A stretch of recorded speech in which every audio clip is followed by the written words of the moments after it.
Hello नमस्कार दोस्तों, मैं ऋषभ आपके चैनल एजुकेशन फॉर ऑल में एक बार फिर से आपका स्वागत करता हूं। आज हम लोग सिंधु घाटी सभ्यता के बारे में कुछ जानकारी प्राप्त करेंगे जो कि आपके आने वाले सभी एग्जाम के लिए अति महत्वपूर्ण होगा। आज हम लोग सिंधु घाटी सभ्यता में उसके शुरुआती दौर के बारे में पढ़ेंगे कि उसका जो है खोज किसने किया, उसका क्षेत्रफल कितना है, वो जो है वो भारत में और पाकिस्तान हुआ, इसमें जो है कहाँ कहाँ तक फैला हुआ है, उसी के बारे में आज हम लोग जो है वो चर्चा करेंगे। चलिए अब हम लोग जो है अपना वीडियो स्टार्ट करते हैं। ये सिंधु घाटी सभ्यता जिसके कुछ इसमें क्षेत्र दिए हुए हैं कि हड़प्पा एक जगह था, लोथल जगह था, मोहनजोदड़ो था और धौलावीरा था, और भी राखी घड़ी, ये सारे जो है वो जगह थे।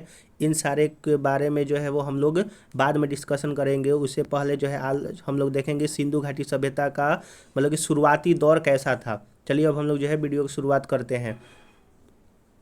जो सिंधु घाटी सभ्यता है वो भारत में अगर ये आपका भारत देश है तो इसमें जो आपका ये पश्चिम उत्तर यानी कि अगर ये नॉर्थ डायरेक्शन है, ये साउथ है, फिर उसके बाद ये वेस्ट है और ये ईस्ट है।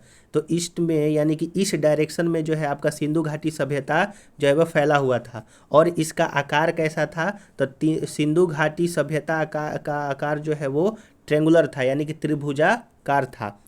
तो वही बोल रहा है फर्स्ट पॉइंट में कि पश्चिमोत्तर भारत में लगभग त्रिभुजाकार क्षेत्र में विस्तृत था कौन, सिंधु घाटी सभ्यता।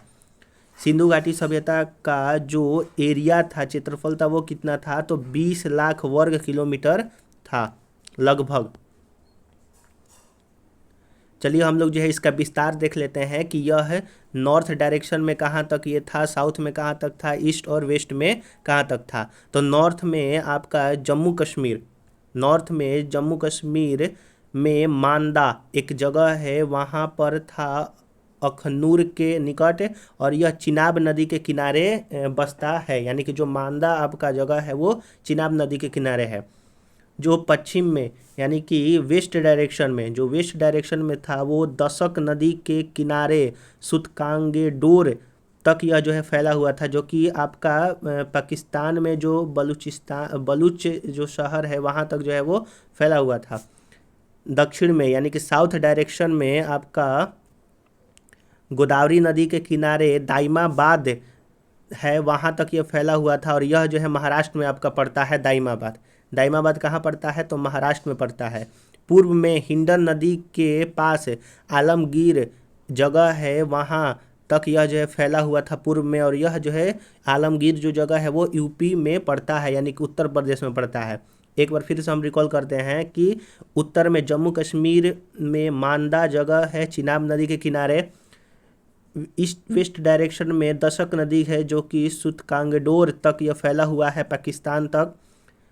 साउथ डायरेक्शन में गोदावरी नदी के किनारे दाइमाबाद महाराष्ट्र तक यह फैला हुआ है, और पूर्व में हिंडन नदी के किनारे आलमगीर तक यह जो है उत्तर प्रदेश में फैला हुआ है। चलिए अब लोग जो है वो इसका देखते हैं कि नॉर्थ से साउथ है यानी कि नॉर्थ से साउथ तक कितना इसका विस्तार है। तो उत्तर से दक्षिण तक यह 1400 किलोमीटर स्क्वायर एरिया में फैला हुआ है, और ईस्ट से वेस्ट तक यह 1600 किलोमीटर स्क्वायर में जो है वो फैला हुआ है। यहाँ पर आप जो है देख सकते हैं, ये नॉर्थ से साउथ हो गया और ये ईस्ट से वेस्ट हो गया। चलिए अब लोग जो है हम लोग आगे बढ़ते हैं। अगला पॉइंट है कि सिंधु घाटी सभ्यता की जलीय सीमा कितना था। तो सिंधु घाटी सभ्यता का जो जलीय सीमा था वो 1300 किलोमीटर था। और सिंधु जो है कहाँ कहाँ तक फैला हुआ था, तो पंजाब में, गुजरात, राजस्थान, उत्तर प्रदेश, हरियाणा, सिंध और बलूचिस्तान तक यह जो है फैला हुआ है हमारा सिंधु घाटी सभ्यता। सिंधु घाटी सभ्यता में पहला स्थान कौन सा खोजा गया था, तो हड़प्पा खोजा गया था, इसीलिए इसको हड़प्पा सभ्यता के नाम से भी हम लोग जानते हैं।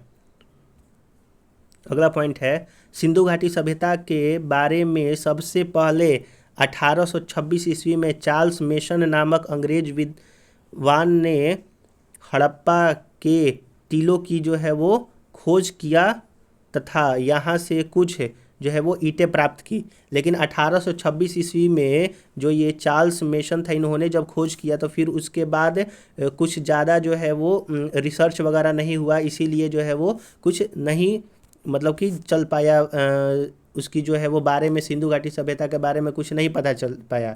लेकिन 1921 में हड़प्पा सभ्यता की खोज जो कि दयाराम साहनी ने किया था, उसके बाद जो है वो हड़प्पा के बारे में जो है वो हर चीज़ जो है उसके बारे में रिसर्च वगैरह होने लगा, और जब उसकी खोज होने लगा तो बहुत सारे चीज़ें जो है वो निकल कर आए कि ये जो है वो एक शहर ही जो है वो बसा हुआ है।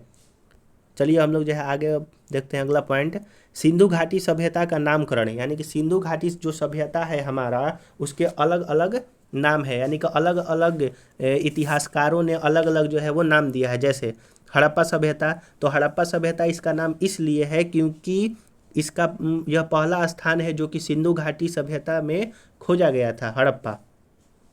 अगला इसको सिंधु घाटी सभ्यता कहते हैं क्योंकि यह सिंधु नदी के किनारे जो है वो ज़्यादातर, यानी कि अगर ये हमारा सिंधु घाटी सभ्यता है तो अगर ये सिंधु नदी है तो इसके किनारे जो है वो ज़्यादा नगर बसे हुए थे, इसीलिए इसको सिंधु घाटी सभ्यता जो है वो कहा गया। अगला नाम जो है वो सरस्वती सभ्यता के नाम से भी इसको जानते हैं।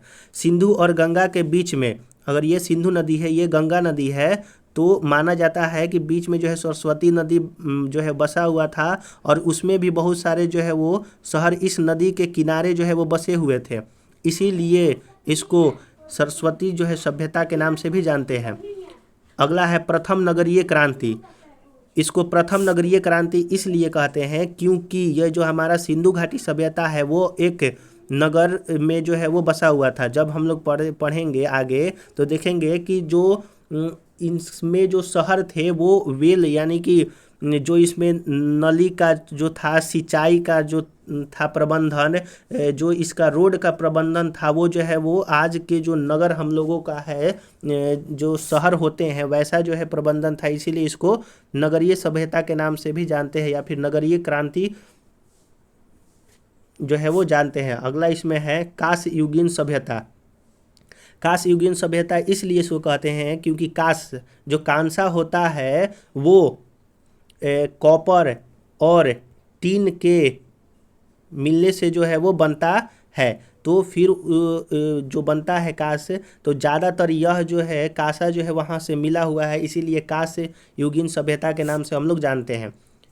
हड़प्पा सभ्यता इसलिए कहते हैं क्योंकि पहला स्थान खोजा गया। सिंधु घाटी सभ्यता क्योंकि सिंधु नदी के किनारे ज़्यादातर यहाँ के शहर मिलते हैं। सरस्वती इसलिए क्योंकि सिंधु और गंगा के बीच में सरस्वती, माना जाता है कि सरस्वती नदी होगा, और वहाँ पर भी जो है बहुत सारे जगह जो है वो मिले हैं। प्रथम नगरीय क्योंकि यहाँ के जो शहर थे वो नगर, इसका जो है वो सिंचाई व्यवस्था, जो नाली का व्यवस्था होता है, ये सारा चीज़ जो है रोड का व्यवस्था वो शहरों जैसा था, इसीलिए इसको कहा जाता है नगर सभ्यता।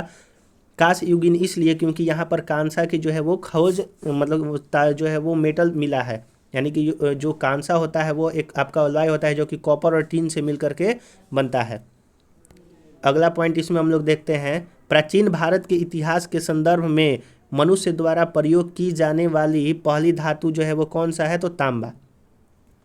जो आपका सिंधु घाटी सभ्यता है इसके समकालीन जो है वो सभ्यता कोई होगी, तो उसके बारे में हम लोग जानते हैं। तो सिंधु घाटी सभ्यता का जब उद्गम हुआ था या फिर वो जब चल रहा था, तो उस समय मेसोपोटामिया का सभ्यता या फिर सुमेरियन सभ्यता के नाम से जानते हैं वो चल रहा था, और मिस्र की सभ्यता जो है वो चल रहा था।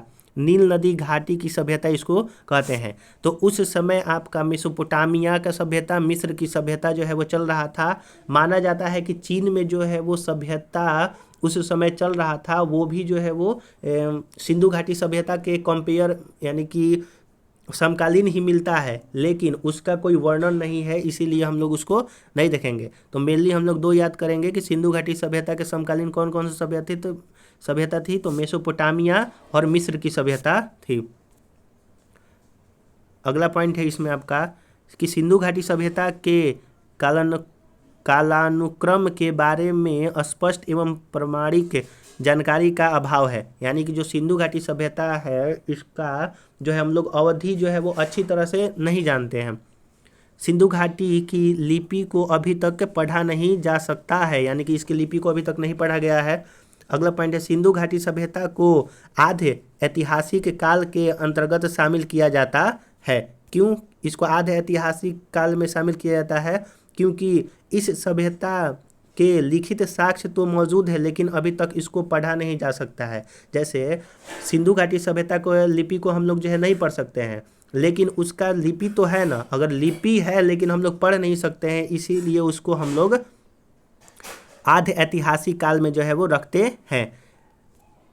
इसका जो आपका काल है वो 2350 ईस्वी से 1750 ईस्वी तक लगभग माना जाता है। लगभग इसको जो है वो माना जाता है कि 2350 ईस्वी से लेकर के 1750 ईस्वी तक सिंधु घाटी सभ्यता होगा।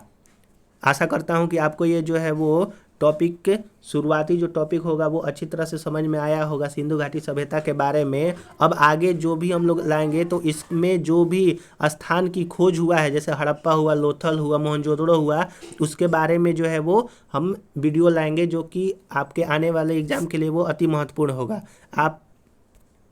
आप जो है अब इस चैनल को सब्सक्राइब करें, लाइक करें और शेयर करें। आप जितना ज़्यादा इसको लाइक, सब्सक्राइब और शेयर करेंगे आपका चैनल उतना ही बढ़ेगा। चलिए अब हम लोग जो है नेक्स्ट वीडियो में मिलते हैं, तब तक के लिए नमस्कार।